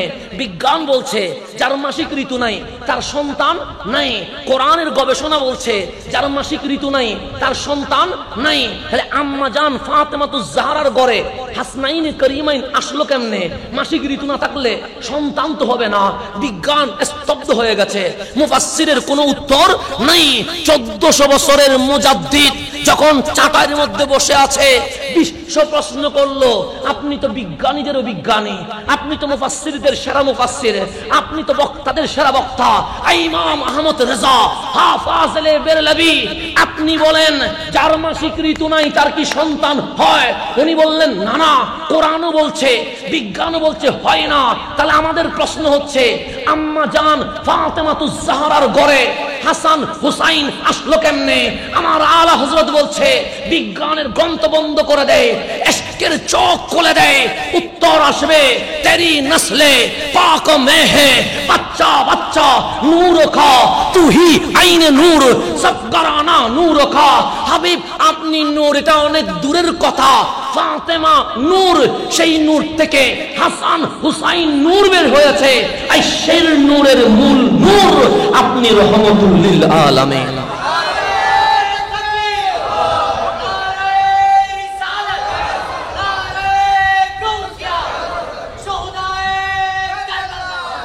তাহলে এখন আসেন আমার কথা শেষ দিকে, এটাও বুখারী শরীফের হাদিস। আম্মা জান আয়েশা সিদ্দিকা তাহেরা বলছেন, দাআন নবী সাল্লাল্লাহু আলাইহি ওয়াসাল্লাম ফাতেমা, আমার রাসূল যখন অসুস্থ হয়ে গেলেন তখন বললেন ইমার্জেন্সি, আমার ফাতেমাকে ডেকে আনো। আম্মা জান ফাতেমাকে ডেকে আনা হলো। আম্মা জান আয়েশা সিদ্দিকা বলছেন, ডানে আমার রাসূল ফাতেমাকে বসালেন, কানটা মুখের উপর আনলেন। আমরা যে ফিস ফিস করে কথা বলি সেটা কি বলি? কানে কানে কথা বলা। ওই রকম করে কানটা মুখের উপর আনলেন, কি যেন বললেন, উনি কান্নাকাটি শুরু করে দিয়েছেন। আম্মা জান আয়েশা বলে আমরা কিছুই শুনি নাই, কিন্তু উনি কাঁদছে। কাঁদার উপর যখন দাঁড়িয়ে 2 কদম দিয়েছে, রসুলে আরবি আবার ডাকলেন, ফাতেমা এদিকে এসো। আম্মা জান ফাতেমা আসলেন, রসুল আবার ওনার কানটা মুখের সামনে এনে কি যেন বললেন। আম্মা জান ফাতেমা কান্না বন্ধ করে ফাদাহিকা, তিনি হাসতে লাগলেন। আম্মা জান আয়েশা বলে, আমি জীবনে এই দৃশ্য দেখি নাই। কান্না করার পর মুহূর্তে আবার হাসিতে পরিণত হয়ে যায়। আমি জিজ্ঞেস করলাম, ফাতেমা কি বলেছে আমার রহমতুল লিল আলামিন? আম্মা জান ফাতেমা বলেন, আম্মারে এখন বলা যাবে না, এটা গোপন বিষয়। তো রাসূল যখন ইন্তেকাল পর্দা করলেন, আম্মা জান আয়েশা বললেন, আমি ফাতেমাকে জিজ্ঞেস করলাম, বলো না ফাতেমা, কামলিওয়ালা কি বলেছে?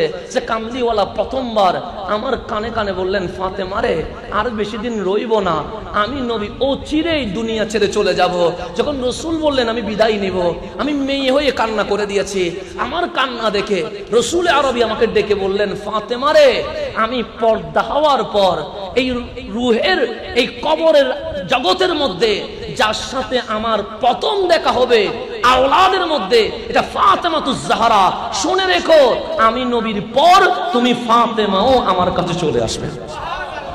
যার ইন্তেকালটাও আমার নবী কি হয়ে গেছেন, বলে গেছেন, উনি হচ্ছেন আম্মা জান ফাতেমাতুজ জাহরা রাদিয়াল্লাহু তাআলা আনহা।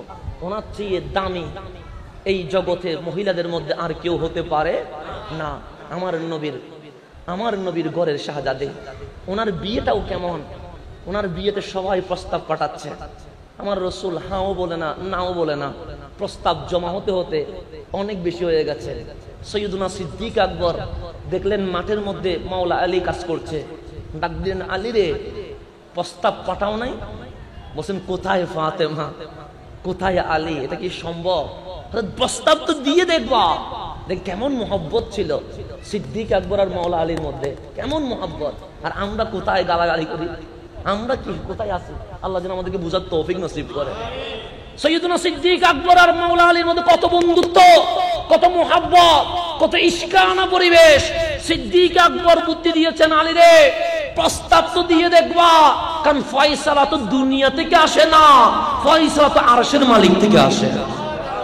সিদ্দিক আকবরের পরামর্শ শুনে, কার পরামর্শ শুনে? যাকে আপনি গালি দিচ্ছেন, সিদ্দিক আকবরের পরামর্শ শুনে মাওলা আলী সাহস করে আমার নবী দরবারে প্রস্তাব দিয়ে দিয়েছেন। কার পরামর্শ শুনে? সিদ্দিক আকবরের পরামর্শ শুনে মাওলা আলী প্রস্তাব দিলেন। রাসূল পাক মিটিং ডাকলেন, আসো তোমরা সবাই ফাতেমার জন্য প্রস্তাব দিয়েছো। এখানে আমি নবীর কোনো উক্তি নাই। আল্লাহ তাবারক ওয়া তাআলা হুকুম করেছে ফাতেমাকে আলীর সাথে বিয়ে দিতে। বিয়েটাও আসতেছে প্রত্যেকে উপর থেকে। এটার নাম ফাতেমাতুজ জাহরা রাদিয়াল্লাহু তাআলা আনহা। আল্লাহ যেন ওনার ফয়েজ আমাদের জীবনের উপর জারি করে দেন। আমার রাসূল বলেছেন, এটা আমার টুকরো, এটা রাজি হলে আমি রাজি হয়ে যাব, এটা নারাজ হলে আমি নারাজ হয়ে যাব। আজকের শোহদায়ে কারবালায় আমরা দোয়া করছি, আম্মা জান ফাতেমাতুজ জাহরা যেন আমাদের উপর রাজি হয়ে যায়।